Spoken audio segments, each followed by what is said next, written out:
Hello, everybody. Hi. I'd like to call the meeting to order at 12:03 p.m. And I'd like to ask for a motion to open the public meeting. Oh, let Warren move. Warren, I'll second. Jane, all in favor?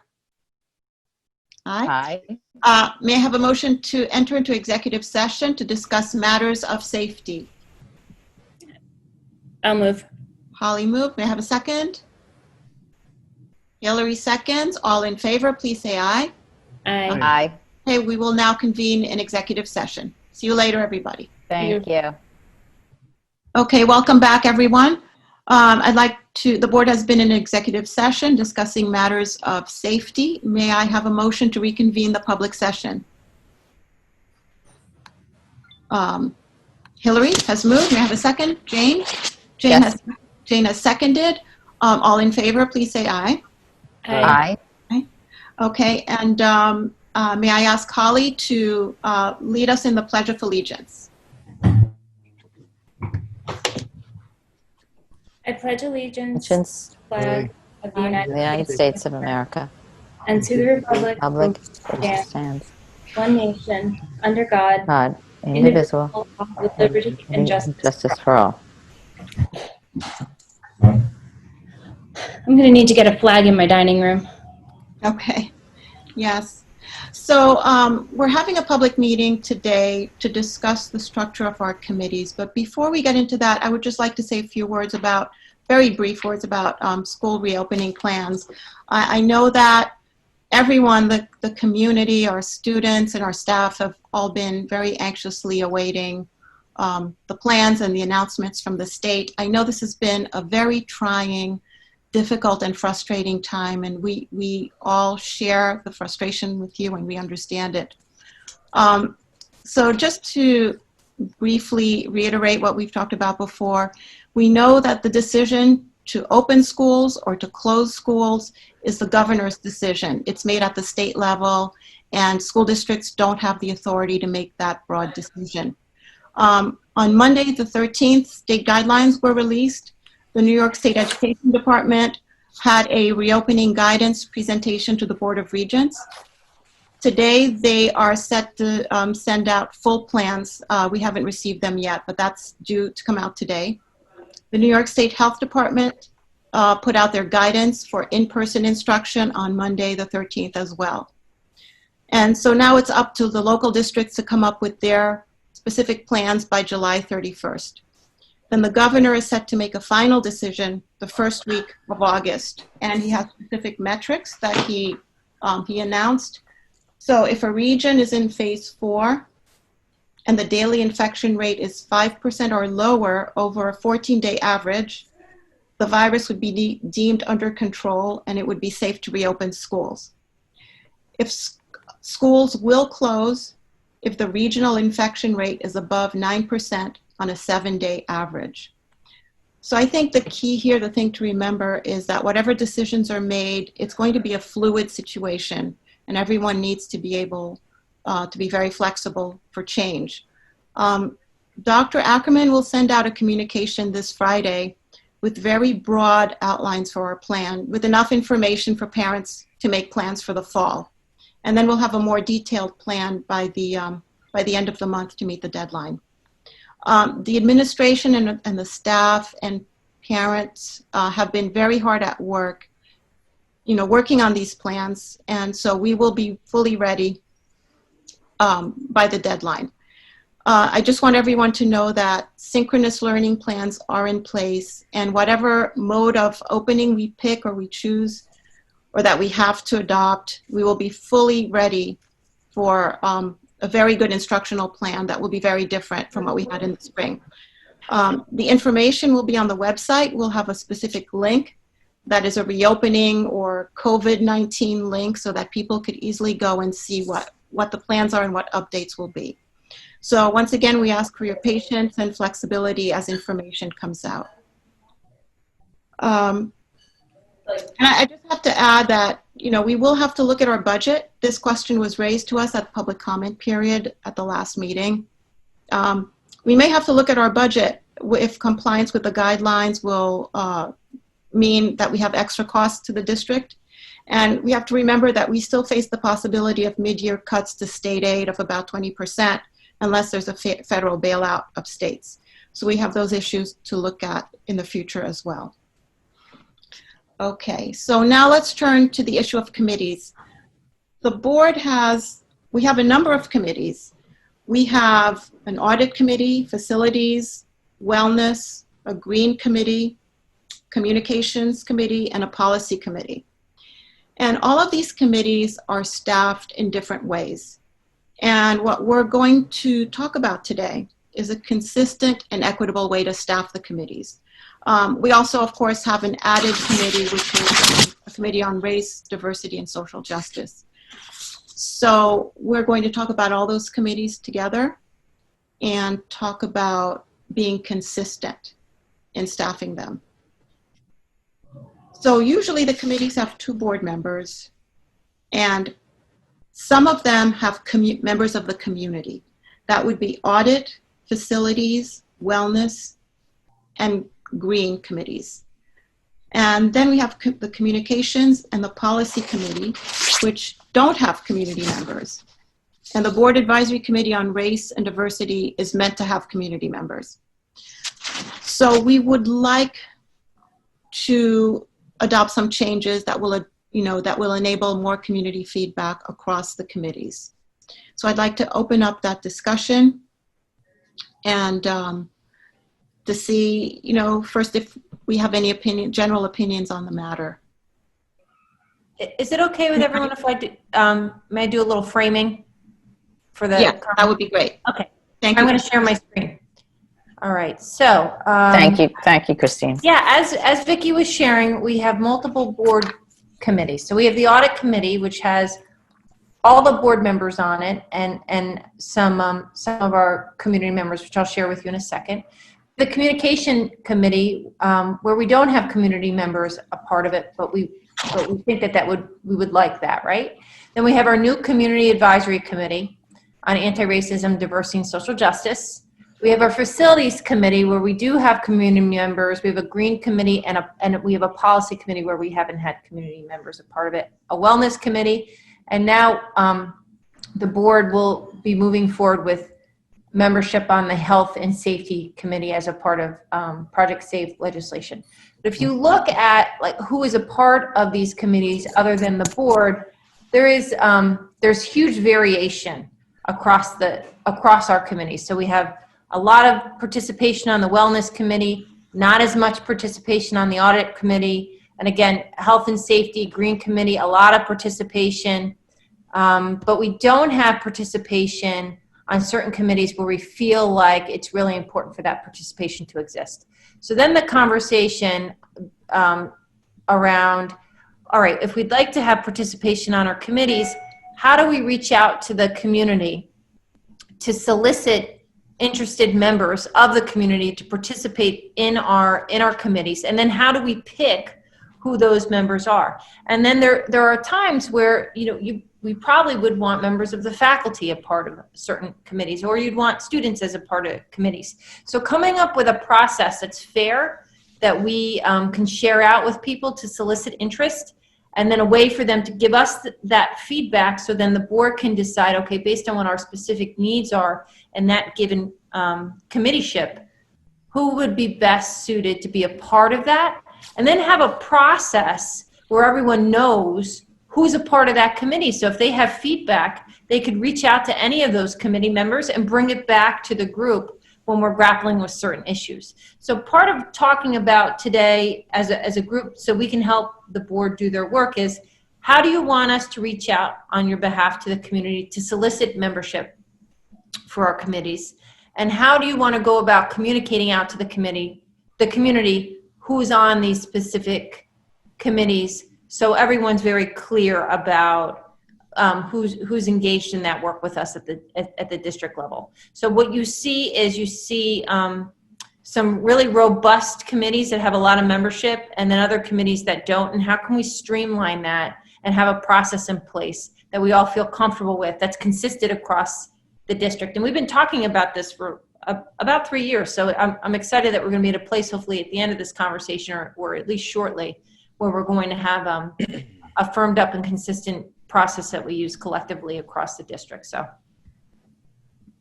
one of the things that strikes me is the number of community members on each committee, and whether it makes sense to make a decision across the committees on a set number. Vicki, I was actually thinking we might want to look at the committees and decide what types of roles we would want there. And if we say committee that we'd want community members, then take a look at how many, because some of these, while they are community members, I think that they are there for a specific role that they play in the community, which to me isn't the same as just a general community member. I also think that there are a couple questions we should think about as we approach this. One is, what is sort of the largest size for a committee to be functional? Especially because I think that for committees to do work effectively, you want people to consistently come to meetings. And if people feel like there are enough people there that they don't have to show up, they may not. And so I think that we want to talk about like effective group size, but also making sure that people really do come when they're on the committee so that that committee can continue to be productive. And I wonder if part of a way to do that is to think about committees in terms of having terms, and that if you join a committee for a period of X number of years, and I don't know what that would be, but that people know what they're signing on for and for how long they're signing on, and could always reapply to a committee if they wanted to, but wouldn't necessarily feel like they were bound to it or on it for forever. Christine, is that something we can actually do? Have terms on the committee? Well, that's a good question. I mean, it depends on one of our only committees that has a process of appointment is the audit committee. And that's an annual appointment. But I think that you can ask people to give a 2 to 3 or 1 year commitment as a part of your process for soliciting applicants. I think that's reasonable. But then we'd still reappoint them every year if we needed to. Right, because the board may change. Right. I think what would be helpful, though, even though we reappoint every year, I think people have the expectation of being on the committee. And one thing we might like to think of is just getting new ideas once in a while. So maybe just setting parameters for maybe 3 to 5 years. I mean, maybe 5 years is too long. A board term is 3 years. So maybe, taking off on that idea, it would be fair to say to people, expect a 3-year term. And then maybe we don't have community members on our committees. Maybe we have our committees, but then we have some advisory committees to go along with that. Like we have a facilities committee we don't need, I don't know if we need all the people on the facilities committee, but we have a facilities committee and with maybe 1, 2, 3, maybe 6 people on it. But then we have a facilities advisory committee that meets once a quarter to go through with this. Because if we have the facilities committee meeting, trying to get 15, 18 people together is a hard thing. So if we had, I'm not even saying who should be on the committee or not, but 2 board members, Christine, Administrator John, and I don't know who else. But anyway, we have a small committee.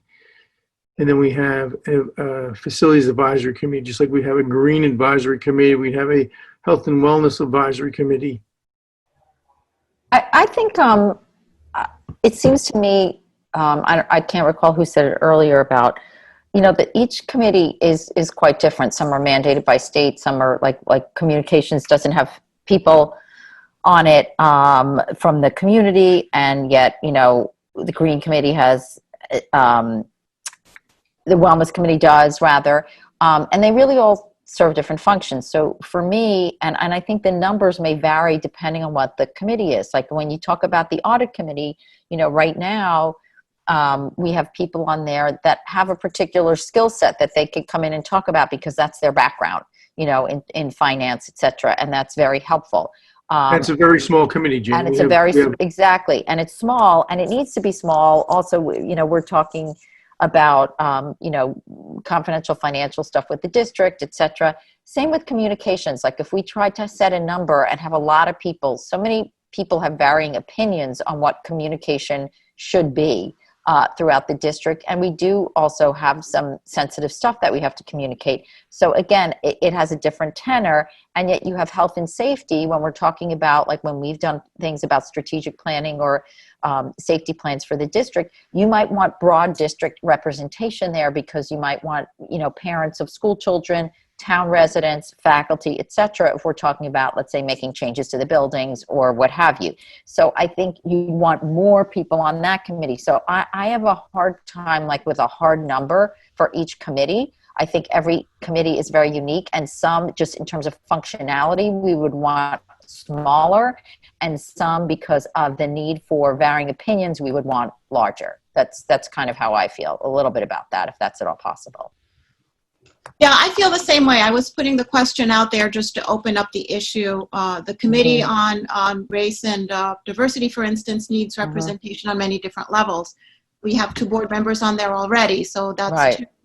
We do need an administrator. We want students, we want alumni, we want parents at different grade levels. We want perhaps someone with professional expertise on race and education. We want a town liaison. We perhaps want someone from the Interfaith Council. Right. So that already, as I was thinking about that one, that took me already to maybe 14 to 15 members. So Right.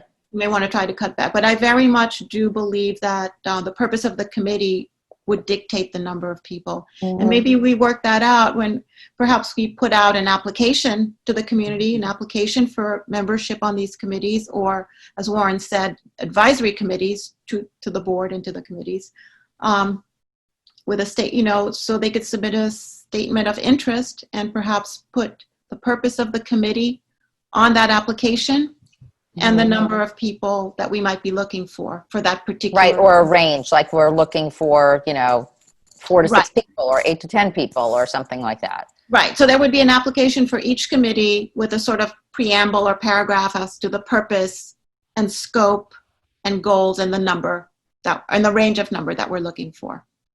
I have a question for Christine, which is like some of the ones that are mandated by state, whether it's, a health and safety committee or, a wellness committee, et cetera. Like, are ones that are mandated, is there any number situation, or is there any representative requirement? Like you need someone from like each elementary, middle, and high school level. You need certain district administrators. Like, are there certain requirements for some of those that we may not be aware of? No, that would impact this process. They're pretty vague in how you decide to move forward with your committees. Okay. In terms of membership, with the exception of, like, for example, on your health and safety committee, there's certain required members. Okay. That's like compliance officers and things like that. Okay. Yeah, that's tied to Project Save legislation. So we would take care of the required members, and there's not many, and there's only really small number of committees that have required members on them. But for the purposes of what your scope is, it's who out there has some expertise that they would like to bring into the district to help us do our work. And there's a lot of latitude in who you pick. I think maybe I like Warren's idea about the advisory committees, especially because it seems to me that these committees also sort of fall into 2 groups in terms of regularity of meetings. So some of them seem like groups that either need to meet regularly or need to be available to meet regularly, that if something comes up, they need to be able to get together quickly and meet and take care of whatever needs to be done. Whereas others do seem like committees that meet quarterly and that's a reasonable expectation. Because I also think that I like Vicky's idea in terms of recruitment, but I think we also have to be very clear in terms of what we're recruiting them for in terms of a time commitment. And I mean that both in terms of frequency of meetings, and it can be upfront that, it may be a lot in the beginning and then it'll be less frequent or whatever it is, but also in terms of a best guess as to when the meetings would be. Because obviously there are going to be people for whom daytime meetings are impossible or nighttime meetings may be impossible, whatever it is. I think that the more information we can provide people in terms of not only what the work of the committee is, but what the commitment would look like, I think that's the most sort of fair way to do it. So in terms of the broad, the information we would seek on the applications, I was thinking of, aside from stating the purpose and goals, and I think you have a good idea, Hillary, on stating the time commitment, to find out why the applicants would want to be on the committee, what their experiences are, personal or professional, somehow ascertain their ability to work collaboratively with different people, and the willingness to make the time commitment. So those are just some broad questions, and if anyone has any more input on that, I would appreciate it. And the way that I was thinking we would proceed is to just get a general understanding at this meeting, and that perhaps Christine, Holly, and I could work on, different applications and how they look for different committees, and send them out to you. Yeah, I think approve this on August 5th. I think we could have, right, I think we could have a pretty straightforward application in the sense that you could just say, like, your name, your residence, how long you've been a resident of the community. Do you have like list if you have or had children in the school district, and what your interest is in the committee, based on personal, just on interest, like and including professional experience. So it could be personal experience, like it's an area of interest, and I have professional experience, and what you'd be able to give in terms of your time. Like, we could make it pretty simple and leave it open for someone to say, like, why they're interested in a particular committee, what their time commitment is, what their role is in the district, and then they submit it, just so we could streamline it and make it pretty straightforward, I guess we would send it out sometime at the end of the school year or early in the summer, et cetera. Like, would that make sense in terms of making a decision over the summer, or we should send it out like during this, like the end of the school year kind of situation? I think we'd send it out at the beginning of the school year now, maybe at the end of the summer, because we'd be making a decision. I mean, just in general. I thought we would approve some of these committees on August 5th. For this year, yes, it would be different. Yeah. But I'm talking about like otherwise, like in years to come. Yes. Yeah, it would make sense to do it at the end of the year, because we would want to start the year fresh. Right. And I'm not saying July 1. I'm thinking, before September. Right. I'm sorry. Holly, did you say something? Yeah, I was just going to say, actually, on a going forward basis, it'd be nice if we could, ratify the committees at our reorganization meeting. Right, exactly. But for now, I think, were you thinking, Vicki, that we'd be able to actually approve the members of the committee on August 5th? Or to approve of... well, I guess we have to approve moving forward in the way that we've stated. And I'm not sure there's enough time to gather applications from everyone, because it's the summer. And even though, this is a COVID world, people may not be paying as close attention now. The only thing I would ask for... The only thing I would ask for is that we have to approve the audit committee on the next meeting, because we have a lot of work that we do over the summer with the external internal auditors, and the committee members we have are very dedicated. We don't have a big committee, a large committee, and they all have specialties that they bring. Right, they have expertise that they're bringing. Right. I would suggest we continue with the audit committee the way it is. Unless somebody doesn't want to be on it, but I believe all three members want to, and then we go from there. I think that's a time-sensitive one, Warren, and I agree with you. It's time-sensitive and has a finite task in a certain way, and I think that I don't think we should make changes to the audit committee this year, because we have business to take care of. So I agree with you, and I think then we can have them be part of the general picture when we enact all of this. Every year I ask the committee members if they want to continue working with the committee. And, a couple of years ago we had David Scheimer dropped out because he was moving, so we asked Chris Dalrymple to be, we asked at a board meeting if anyone wanted to be on the committee.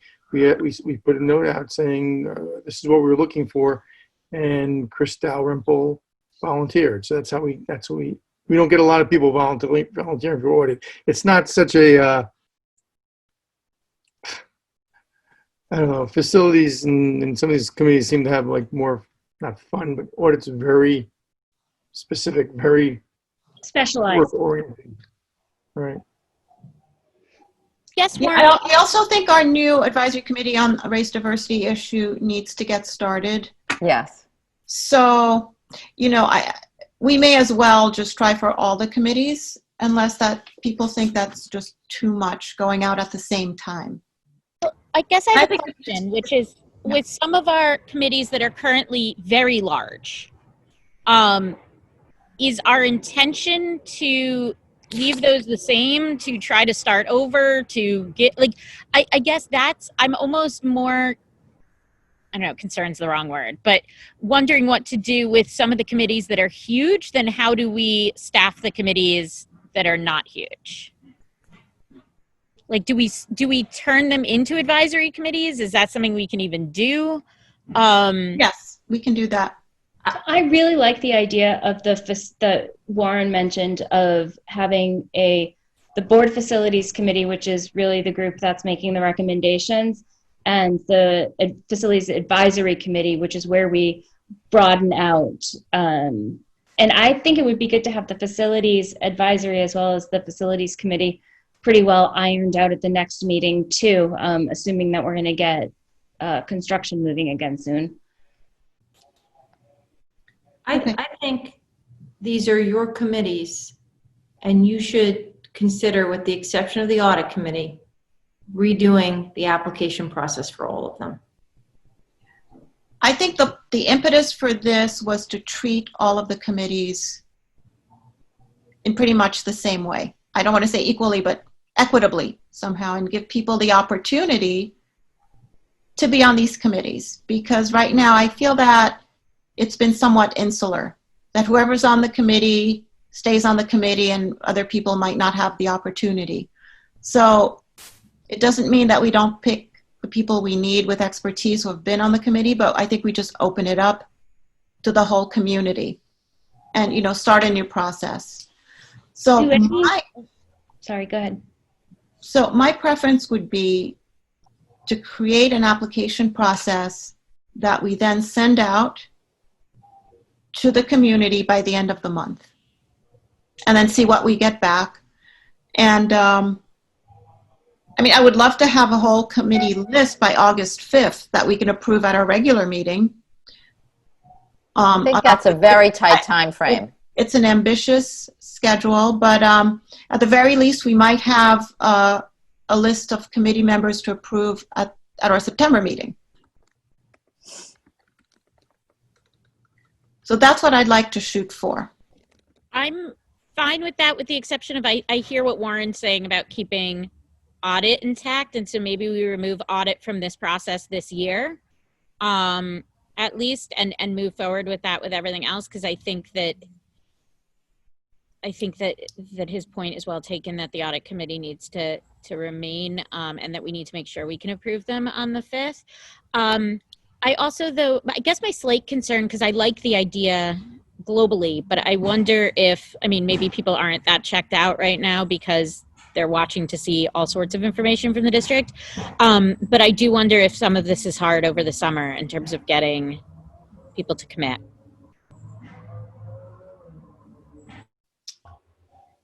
Yeah, I agree with you, Hillary, and I'm on the fence about this, but we really need some of these committees to start in earnest in September. So I guess it's really a timing strategy as to when we send out the application process. Maybe we do 2 communications on it. We can do one by the end of the month and one maybe after the August 5th meeting. Then we could be ready in September. I think being ready in September seems more realistic than, I don't think that we could do all this and approve it on August 5th, which is, I think, the tax warrant meeting. But if we could approve these committees, because people are on vacation. They have a lot of issues going on with that they're focusing on with getting kids back to school, etc.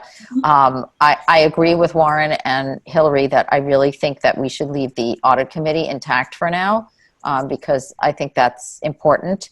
I also think that, but I think if we put out an application that we should be able, either that and a reminder, and get it all done by early September with a lot of the other committees, I think that's doable. That personally, I think that that's okay.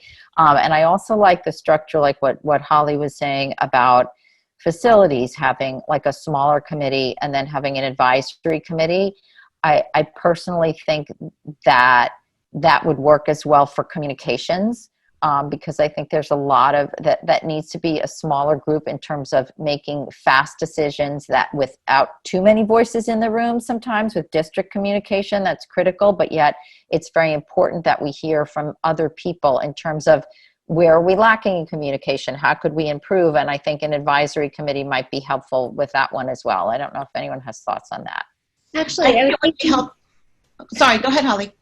I was thinking when you were talking about the communications committee and maybe having an advisory committee, I was actually wondering if we should have a community relations committee instead of a communications advisory committee.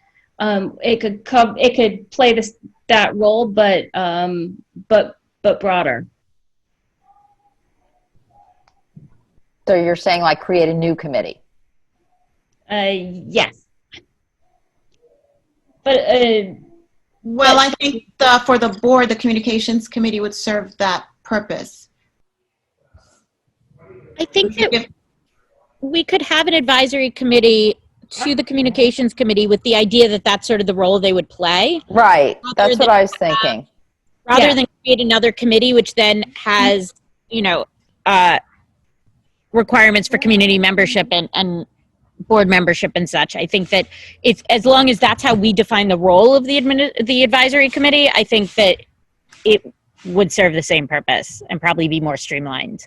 yes, And the role is more important than the name of the committee, and that would be spelled out in the application. yeah. So, but that's what I was thinking more for the communications advisory committee to play a role more like a community relations committee. So with a broader view than just communications, because there's other pieces to community relations, like where do they see us at events, things like that. I feel like it could be broader, but tied to the communications.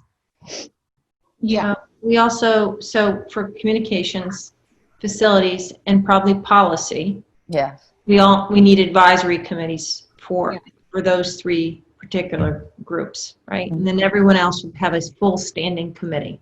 So then the question will be, after you see the interest, is how are you going to staff the advisory and full standing committees so the structure is as similar as it possibly can be, given the nature of what the committee work is, right?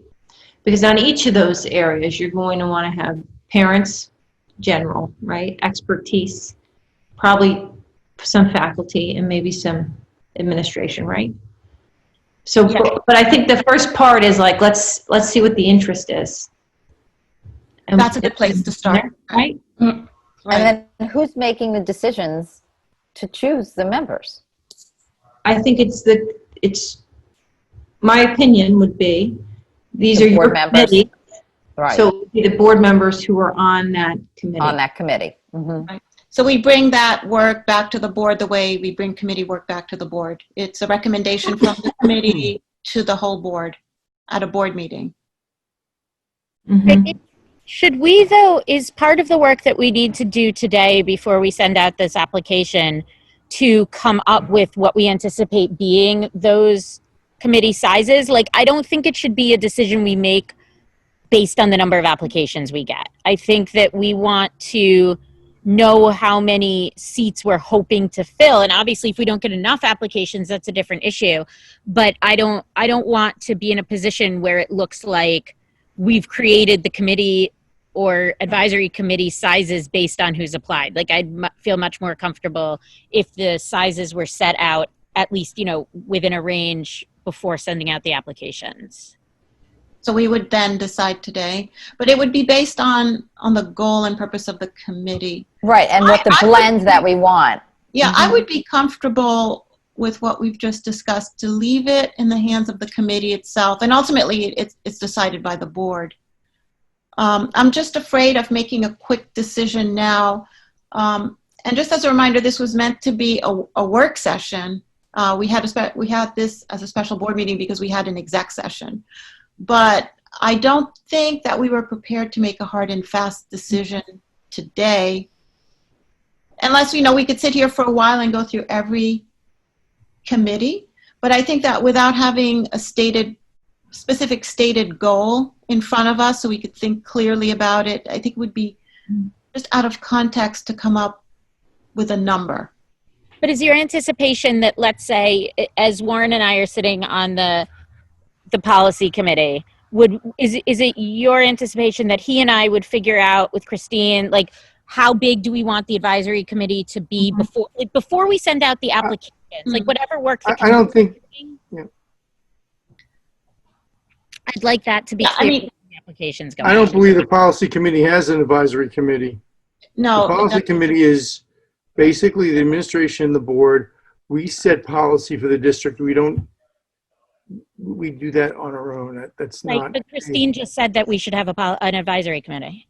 Yeah, and so some of my thinking around that is, the code of conduct. Code of conduct, right. And if we're going to have a policy around valedictorian, salutatorian, those kind of conversations at times would be helpful to bring people in to our meetings in an advisory capacity. That's agreed, but I don't think we need an advisory committee, Christine. I think, we like anything else, you bring in experts or administrators when we have questions. So I think we continue that with policy. But I think that we would want something in place so that when these questions come up, we have that advisory committee in place to assist us. Like, we know we have questions coming up now with code of conduct that we've discussed.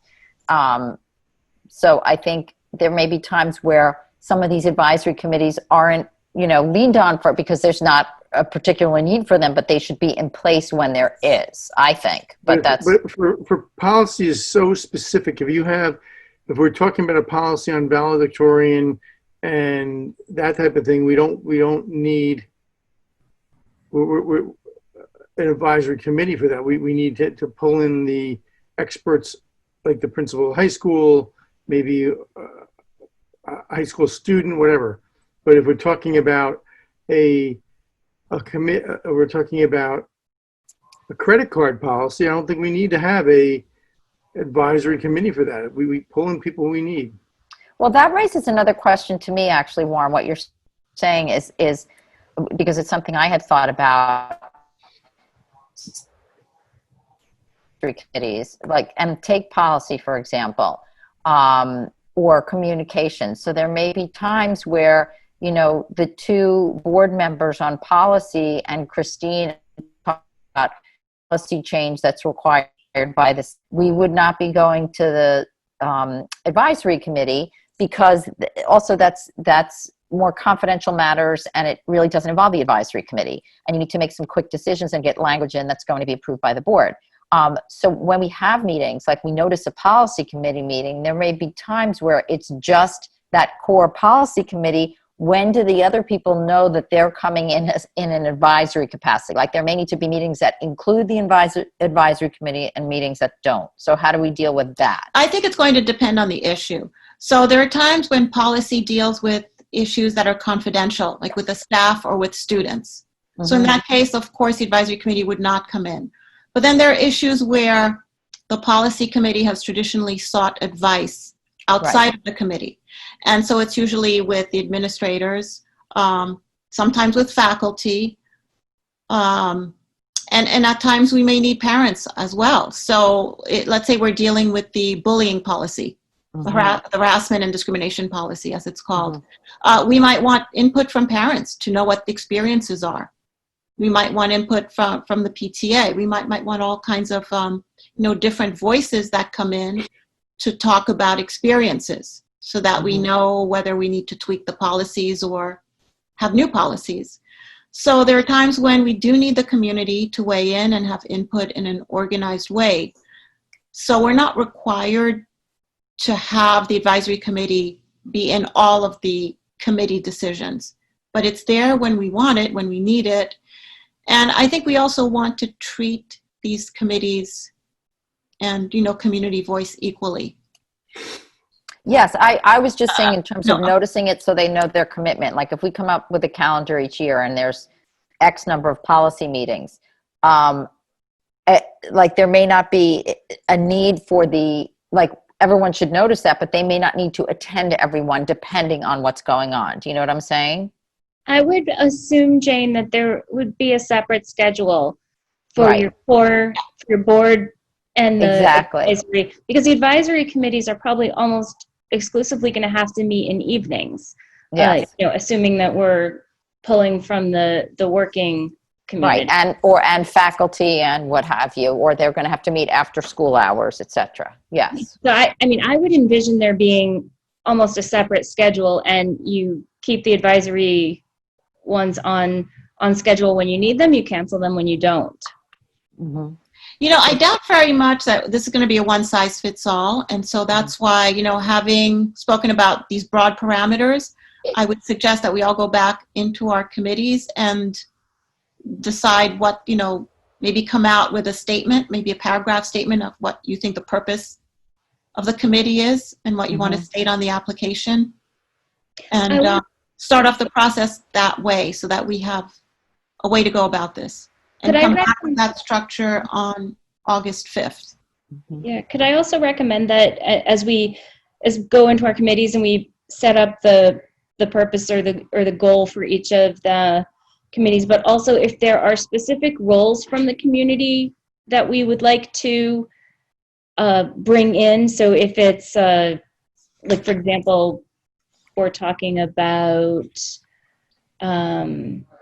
facilities and we want to have the Parks and Rec person, for example, from the town. I don't know. That's just an example that I'm making up, but just if there's a certain role that we would want represented on the committee that's not part of on the advisory committee, that we also have a list of who those people who those positions would be. Not the people, but the position. Right. Like I think, and that might be helpful, Christine. Like I'm wondering if like certain things we have now, like, we have a health and safety committee, we need someone from the police department and we need, Joe Gormando, or we need that.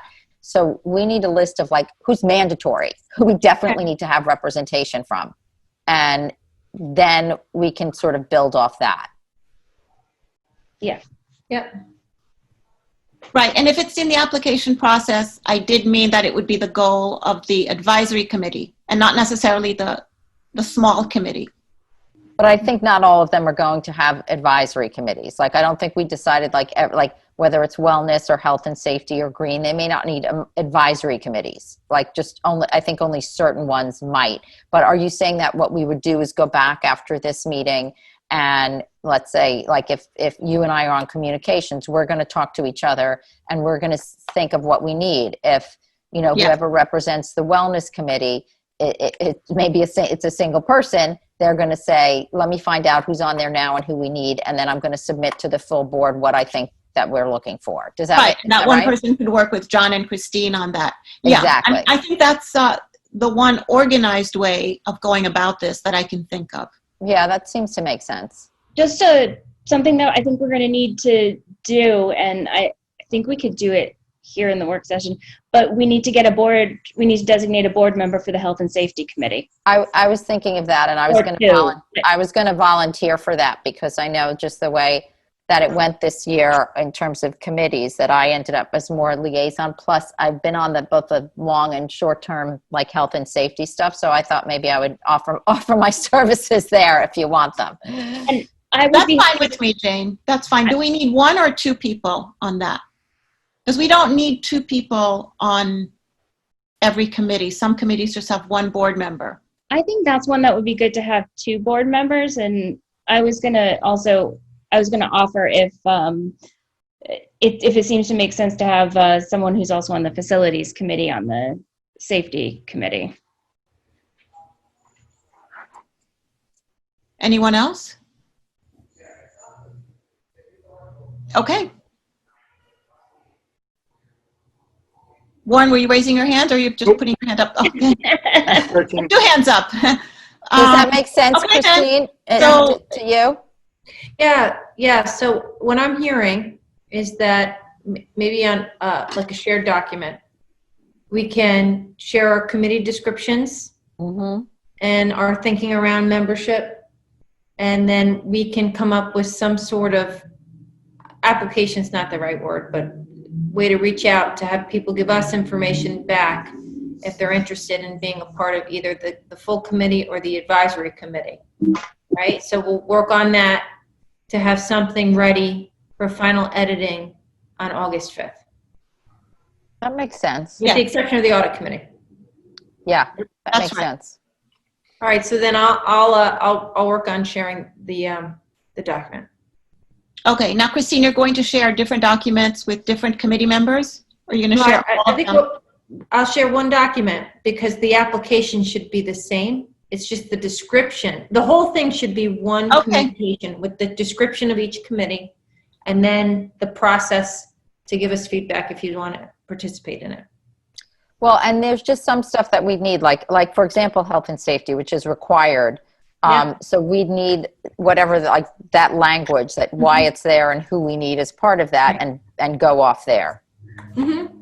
I'll get that too. Let's put it all in one place so we can in all a see. Google Doc. Okay. I Okay. think that makes sense and it's a good way to proceed. And then we would have to, since we did our committee memberships, then at our next meeting, we'd also appoint, like add myself and Holly to the health and safety committee. Yep. Okay. All right. I think that makes sense.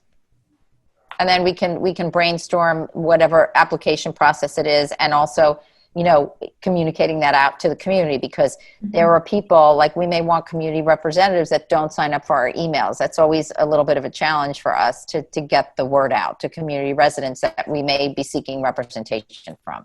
Right, that would be the good thing about talking about it in August. And then we have a Right. meeting September 1st in the morning. So I was assuming, and that's not a typical meeting. So, and I think the meeting after that is September 16th, if I'm not mistaken. Mm-hmm. So maybe we should aim for that meeting, the September 16th meeting. Which is a more To traditional finalize all, meeting. so that would give Yeah. us the opportunity to discuss this on August 5th and on September 1st. Mm-hmm. Maybe Would that work? you can also put on Yeah. that. September 16th is the date. Yeah. Yeah. Could we, in addition to email, maybe just put it on the, that board in front of Bell that like tells you to do things? Yeah, that's a good idea, because that community residents would see. Yeah. And maybe the district might be able to Twitter and Facebook and Yeah, all the usual means of communication would be a good idea. Mm-hmm. we might Christine, how do also, we usually send notices to people without kids in the district? Usually we have budget information go out there, but that's not an email list, is it? That's a mailing. The only time we do a mailing is for the budget. Right. We Okay. did an effort 2 years ago to send postcards out to everyone in the district to ask them to sign up for our communication, and we did get a number of residents without children who did that.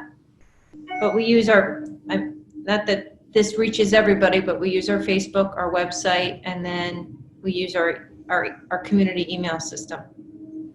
Okay. we may also be able to ask the town to put it in their newsletter. I know that doesn't cover exactly everybody, but it's a good portion of people who might be within. Yeah, the town e-blast would be a good idea. That's Yeah. a good idea, Holly. Very and, good and idea. also to specify, they need to specify that the people applying would have to be residents of CCSD, because the town does have certain portions that are not in our school district. Right. Right, and we And also of course, have some. our Mount Pleasant constituents would not be included in that.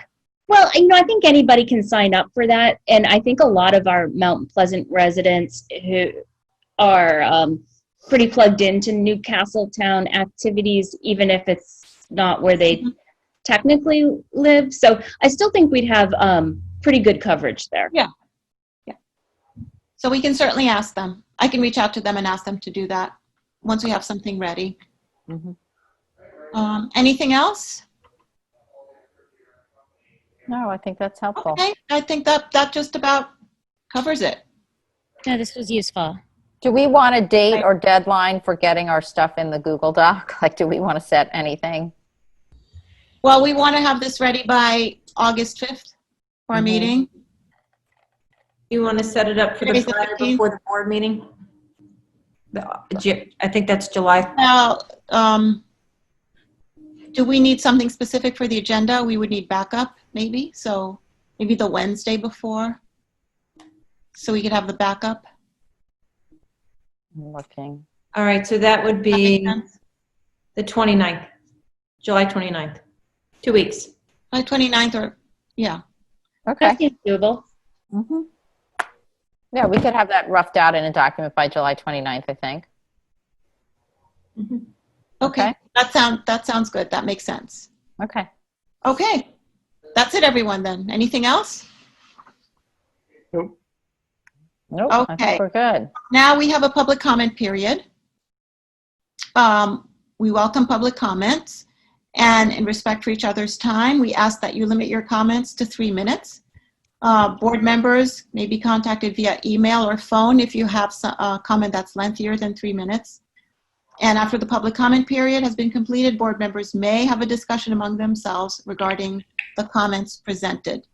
So I know that we have some attendees. We have about 4, and so I'd like to ask if anyone has a public comment today.